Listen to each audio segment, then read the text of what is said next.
BJP रियासती working committee की meeting में बीजेपी सदर जेपी नड्डा ने ऐलान किया कि बिहार असेंबली इंतखाबात नीतीश कुमार की क़यादत में लड़ा जाएगा। उन्होंने कहा कि बीजेपी, जेडीयू और एलजेपी इत्तेहाद कामयाब होगा। समिति और माननीय भारतीय जनता पार्टी एनडीए बिहार में यशस्वी हो, इस बात को हमको चिंता करनी है। इसी के नेतृत्व में हम अगले चुनाव में जा रहे हैं। हम सबको पूरी ताकत के साथ करना है और मोदी जी के द्वारा किए गए भारत को जो मुख्य धारा में लाने के लिए योजनाएं हैं उनको भी जनता तक पहुंचाना है। यही मेरा आपसे निवेदन है। आप सबको मैं जानता हूँ बिहार का कार्यकर्ता कितना परिश्रमी है, कितनी मेहनत करता है और वो विचार से लोगों को प्रेरणा देता है।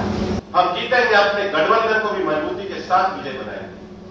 और इसलिए 2 दिन की कार्यकारिणी में जिस उत्साह से हमारे पार्टी के कार्यकर्ताओं ने भाग लिया, मैं पूरे विश्वास के साथ कहता हूं कि आने वाले समय में जो परिणाम लोकसभा में एनडीए के आए थे वैसे के वैसे ही परिणाम हम विधानसभा में भी लाकर के आज बिहार के प्रति व्यक्ति की आय 5,000 से 44,000 हो गई। आज भी राष्ट्रीय जनता दल का जो कार्य प्रणाली है वह कहीं से भी जनतांत्रिक नहीं है।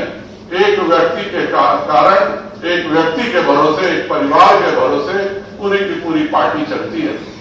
और केवल यह गठबंधन जो महागठबंधन बना है, यह केवल दिल्ली में कैसे एक परिवार के घोटालों को ढका जा सके और बिहार में कैसे एक परिवार के घोटालों को ढका जा सके, यह 2 परिवारों को, घोटालों को केवल और केवल बचाने के लिए यह पूरी बिहार की लड़ाई चल रही है।